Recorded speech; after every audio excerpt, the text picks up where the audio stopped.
man outside during the storm.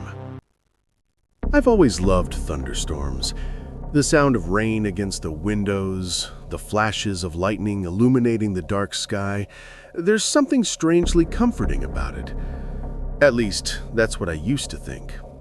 Until one night in 2019, when a thunderstorm changed the way I see rainy nights forever. It was late May. I was living alone in a small, one-story house just outside of Springfield, Missouri. The weather forecast had predicted heavy storms that night, but I wasn't worried. Storms were normal that time of year. Around 10:30 p.m., I turned off the TV and went to make some tea before bed. The air felt heavy, humid and still, like the world was holding its breath. The wind hadn't started yet, but you could sense it coming. My cat, Milo, was restless. He kept pacing around the front window, tail puffed up. Every few minutes he'd stop and stare outside into the dark yard as if he saw something moving. "Relax, buddy," I told him. "It's just the rain coming." I switched on my porch light, expecting to see nothing but the usual. Wet grass, maybe a few tree branches moving in the breeze. But the light flickered. And for half a second, I thought I saw a shape near the end of my driveway. Someone standing still. I blinked. Nothing. The light flickered again, then steadied. The driveway was empty. I'd laughed it off. Probably a shadow, or my tired eyes playing tricks. By 11:15, the storm had started. Thunder boomed in the distance, and the rain fell in thick sheets. The wind howled through the trees, making them sway like black shapes dancing in the night. I was sitting on the couch scrolling through my phone when I heard it. Knock, knock, knock. 3 slow knocks on the front door. I froze. The house was surrounded by open fields. No close neighbors, no one who'd drop by at this hour. I waited. Maybe it was the wind hitting something? Then it came again, louder this time. Knock, knock, knock. Milo hissed and ran under the couch. My heart started pounding. I muted the TV and listened. There it was, again, the faint sound of footsteps on the porch. I grabbed my phone and opened the camera app, not brave enough to go near the door. Using the screen reflection, I peeked through the small glass window beside it. Lightning flashed. And for the briefest moment, I saw him. A man standing at the edge of the porch, soaked from head to toe. He was tall, maybe 6'2", wearing what looked like an old gray raincoat. His head was tilted down and he wasn't moving.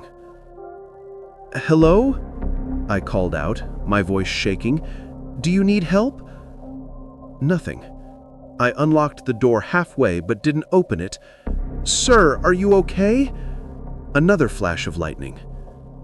This time he looked up. His face was pale, almost gray, with dark, hollow eyes that reflected the light like glass. His lips moved, but I didn't hear a sound. Then the thunder followed, loud and rolling, drowning everything. When it passed, the man was gone. Just like that. I locked the door immediately, pulled the curtains shut, and backed away. My hands were trembling. Then, boom. A loud crack shook the house. The lights flickered and went out. The power was gone. The storm was right above me now. I could hear rain hammering against the roof, the wind whistling through tiny gaps in the walls. In the faint glow from my phone screen, I checked the front door again. Water had started dripping from the frame. The wind must have blown it open slightly. I pushed it shut and turned the deadbolt, but when I looked down, there were muddy footprints leading from the door to the middle of my living room, large, boot-shaped, and soaked. I stumbled backward, shining my phone light around. The prints stopped near the hallway and then Nothing. No wet marks returning toward the door. Whoever made them hadn't left. My house wasn't big, just a short hall that led to my bedroom and the back door. I turned the flashlight that way, my pulse pounding in my ears. "Milo?" I whispered, hoping maybe somehow the cat had caused it, though I knew that was impossible. Lightning flashed again, and for the split second, I saw something move. A shadow darting across the end of the hall. I gasped, "Hello?" No answer. Just the low rumble of thunder. I backed toward the kitchen, grabbing the biggest knife I could find from the drawer. I was shaking so badly the blade rattled against the counter. My phone battery was at 4%. No signal, of course.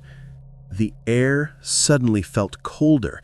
I could see my breath in front of me, inside my own house. He's inside. Another flash of lightning, and I saw him again. The man was inside the hallway, facing me. His greatcoat hung heavy and dripping, his face shadowed, but his eyes glowed faintly white in the dark. I screamed and dropped the knife. He took one step forward. The sound of his boots echoed across the tile, wet and slow. Then, just as thunder shook the house again, his mouth opened. But instead of a voice, I heard something else. The sound of wind and static, like radio interference. Then a whisper. "Thank you for letting me in." The lights flickered back on. He was gone. No one was there. The hallway was empty. The footprints had vanished. The floor was dry. It was as if nothing had happened. I didn't sleep the rest of that night.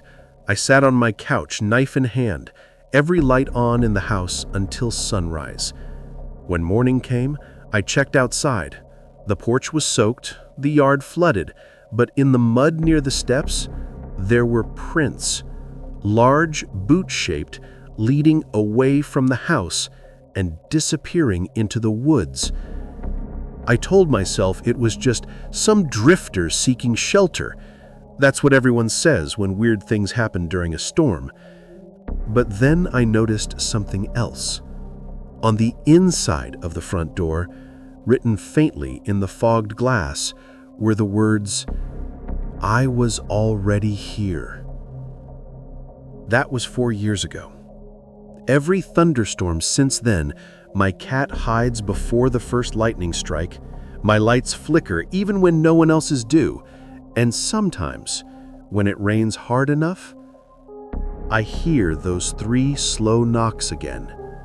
Knock, knock, knock. Lightning on Miller Road. I grew up in a small rural town in Oklahoma, the kind of place where everyone knows everyone and nothing much ever happens, except the storms. Thunderstorms were part of life there. Every spring, the sky would turn black, the wind would howl, and lightning would crack across the horizon like a living thing. But the storm that hit Miller Road in 2008 wasn't like any other, because that was the night I saw something I still can't explain. And every time lightning flashes, I see it again in my mind. I was 17 that year. My 2 best friends, Ryan and Cole, and I were bored out of our minds one Saturday night. There's not much to do in a small town, especially when you're broke and half the roads flood every time it rains. Ryan had this old, rusted Ford truck that he called the Beast. It rattled like it was held together with duct tape, but it ran. We were sitting at the gas station watching dark clouds build up in the west. The sky looked bruised purple, the kind of color that warns you something bad is coming.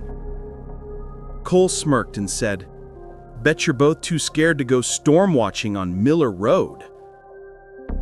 Miller Road. Even saying the name gave me chills. Everyone in town knew the story about the guy who'd been struck by lightning there 20 years ago. His truck had been found burnt out, melted right into the asphalt. They said his body was still gripping the steering wheel when they found him. Of course, it had become a local legend. Kids would drive out there during storms to scare each other. Ryan laughed. "Hell yeah, let's do it. Maybe we'll meet the lightning ghost." I didn't want to go, but peer pressure is a powerful thing at 17. By the time we hit the road, the first drops of rain were falling, and thunder was rolling in the distance. Miller Road was about 6 miles out of town. A long, cracked stretch of pavement, cutting through open fields and dead trees.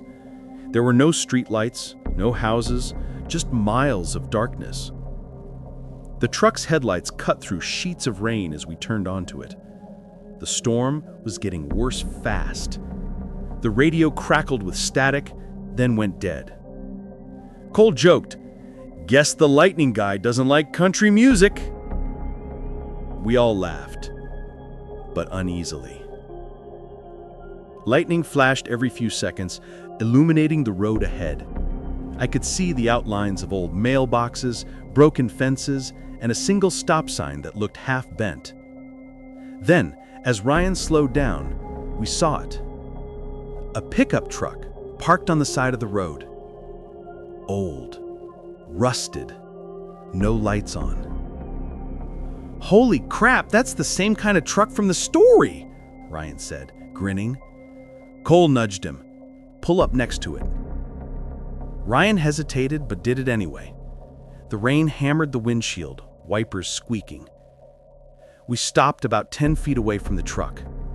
It looked abandoned, caked with mud, windows fogged from the inside. "Someone's in there," Cole whispered. I squinted through the rain. He was right. There was a dark shape in the driver's seat. Lightning flashed, and I swear, I saw a man inside the truck. Head tilted down, hands on the wheel. Exactly like the story. Thunder followed instantly, shaking the air. The lightning must have hit close. Ryan jumped, fumbling to restart the engine, but it sputtered. "Come on, beast!" he muttered, turning the key again and again. Nothing. We sat there in silence, the sound of rain filling the cab. Cole leaned forward, peering through the windshield. "Hey, his headlights are on now too." "What?" I said. I turned to look, and sure enough, the old truck's headlights were glowing faint yellow through the rain. "Curse it! No way! That thing was dead!" And then the other truck's engine coughed to life. A deep, sputtering growl. The driver, or whatever it was, slowly lifted his head. His face was pale and burned-looking, like melted wax. The eyes glowed faintly blue-white, the same color as lightning. Cole shouted, "Go! Go!" Ryan slammed the gas pedal, but our engine wouldn't start. The headlights of the other truck grew brighter. It began to roll forward, straight towards us. Rain poured so hard I could barely see, but I heard the tires splash through puddles, the sound getting louder and louder. "Come on! Come on!" Ryan shouted, pounding the steering wheel. Then, lightning struck. A blinding flash of white exploded across the field. Everything went silent. When my vision cleared, the old truck was gone. Just gone. Our engine started up by itself, headlights flickering. The radio turned on, but instead of music, we heard static. Then a voice, distorted and hollow, came through the speakers. "Still on Miller Road?" Ryan floored it. We sped down the road at 60 miles an hour, splashing through the flooded ditches, not daring to look back. When we finally made it back to town, none of us spoke. We just sat there in the parking lot, rain pounding on the roof, trying to understand what had happened. The next day, Ryan went back to the spot in daylight. I refused to go. He told me later there was no sign of any other vehicle, no tire tracks, no burnt marks, nothing. But here's where it gets weird. Ever since that night, Ryan's truck started acting up during storms. Every time thunder rolled, his radio would turn on by itself and play static.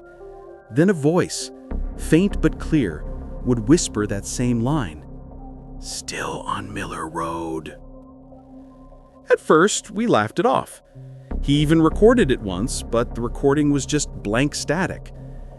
2 months later, during another storm, Ryan was driving home alone. His truck went off the road and hit a ditch. They said lightning had struck the metal frame. He didn't survive. When police towed the truck, they found something burned into the passenger side door. 3 words, carved deep into the metal, like someone had written them with fire. "See you soon." It's been over 15 years since that night. Cole moved to Texas. I stayed in Oklahoma. Every storm season, I still think about Ryan and Miller Road. Sometimes when I'm driving late at night and the rain starts coming down hard, I turn off the radio just to keep the silence. But even then, I swear, I can hear it. The faint crackle of static. The whisper of a man's voice, carried by thunder. Still on Miller Road? The Blackout at Cedar Hill Hospital. I've worked as a night nurse for nearly 20 years, and I've seen a lot. Car wrecks, power outages, even the occasional escape attempt from the psych wing. But nothing prepared me for the night the thunderstorm knocked out the lights at Cedar Hill Hospital. This story happened back in 2014, and even now, every time thunder rumbles, I still see flashes of that night in my mind. It started around 9 p.m. The rain came first, steady, hard, pounding against the tall glass windows of the ER. The lightning followed, crawling across the sky in white veins. Our hospital sat on the edge of town, surrounded by woods, fields, and a 2-lane road that nobody wanted to drive after dark. The air was thick and heavy, the kind that makes your hair stand on end before lightning strikes. I remember looking up from my paperwork when the emergency weather alert came over the intercom. Severe thunderstorm warning for all of Cedar County. Winds up to 70 miles an hour. Possible power outages. We were used to it. The Midwest gets hammered by storms all the time, but that night felt different. The thunder didn't roll. It cracked, sudden and violent like gunfire. Patients in the waiting room jumped. Someone screamed when the lights flickered. I glanced over at my coworker, Dr. Ellis, a tall, quiet guy who never believed in superstition. He just sighed and said, "Long night ahead." He didn't know how right he was. Around 10:15 p.m., the wind really started howling. The hospital windows shook, the power flickered, once, twice, and then everything went black. For a second, there was silence. Then, the low hum of the backup generators kicked in. Dim red emergency lights filled the halls, casting long shadows on the walls. The air conditioning cut off, and the whole building felt wrong. The hospital suddenly felt like a maze, narrow, suffocating, too quiet except for the distant rumble of thunder. I called maintenance to check the power grid. I stayed near the ER desk using a flashlight to check on patients. That's when the first weird thing happened. Room 14's call light came on. I went to check, but the room was empty. That wasn't unusual. Sometimes circuits glitch during blackouts, so I turned the light off and went back to the desk. A minute later, it came back on again. And this time, I heard something through the intercom, a faint voice, static-filled, and whispering, "Don't turn it off." I froze. The line went dead. By 10:40 p.m., the storm was shaking the entire building.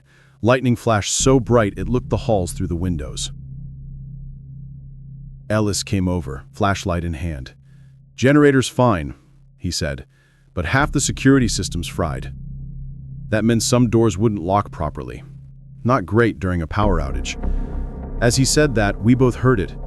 Footsteps echoing down the hallway toward the ICU. Slow, uneven, like someone dragging one leg. We assumed it was a patient wandering during the blackout, so I grabbed a light and followed the sound. The hallway stretched long and red, shadows twisting along the walls with every flash of lightning. When I reached the ICU wing, I saw the door to room 9 half open. A man stood there. Tall, thin, wearing a hospital gown soaked in rainwater. "Sir," I called out, "you shouldn't be here. Let's get you back to your room." He didn't move. Didn't even breathe from what I could tell. Then, lightning flashed again. And he was gone. The room was empty. But the floor was wet. Like someone had just walked through a storm. Ellis met me halfway down the hall. "You saw him too?" That confirmed it. I wasn't imagining things. We decided to check the security monitors, but when we reached the control room, every screen showed static. Every screen except one. Camera 3. The basement corridor. There was a figure standing in the middle of it, facing the wall. Ellis squinted. "That's where the morgue is." Lightning flashed outside, and at the exact same moment, the camera feed flickered, and the figure turned. Its face was pale, burned, the eyes glowing faint blue-white. Ellis whispered, "What the hell?" Then the screen went dark.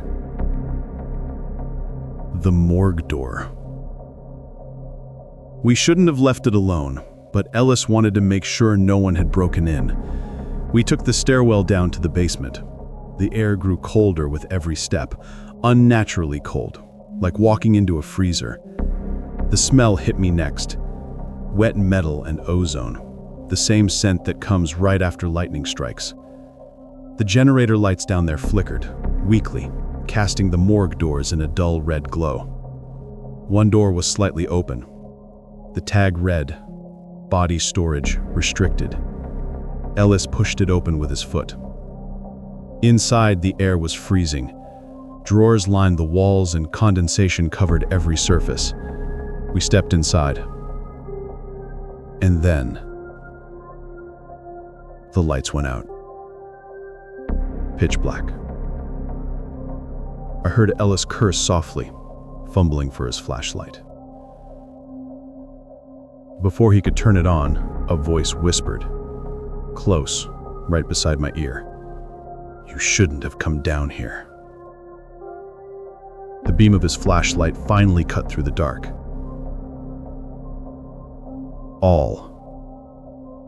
The morgue doors were open. Every single one. We ran. We didn't even look back until we were halfway up the stairs. When we burst into the hallway, the power came back. Bright white fluorescent lights flickering on like nothing had happened. Everything looked normal again. Except room 9's door was wide open. Ellis and I exchanged a look, then slowly walked over. Inside the room, the bed was empty, sheets soaked with rainwater. A patient chart lay on the floor. I picked it up. It was for a man named David Keller. He'd been brought in 2 days before. Severe electrical burns from a lightning strike. Pronounced dead earlier that evening before the storm hit. At 10:15 p.m. The exact moment the lights went out. For the next few days, the hospital ran on backup systems while repairs were made. Everyone kept talking about the storm, the blackout, the equipment failure, the power surge that fried the security feeds. No one mentioned the open morgue doors or the wet footprints leading down the hall. Ellis and I both got assigned to day shifts after that. I think administration wanted to keep us quiet. A week later, I came in for a night shift again. Everything was calm. Clear skies, no storms. But as I walked past the ER front desk, the intercom suddenly crackled to life. Static. Then a faint voice. Room 9. I looked up. The call light for room 9 was glowing red. But that room had been sealed off since the storm. Empty. I walked toward it anyway. The door was unlocked, even though it shouldn't have been. Inside. Nothing. Just an empty bed and the faint smell of rain. Then, through the window, I saw lightning flash far off in the distance.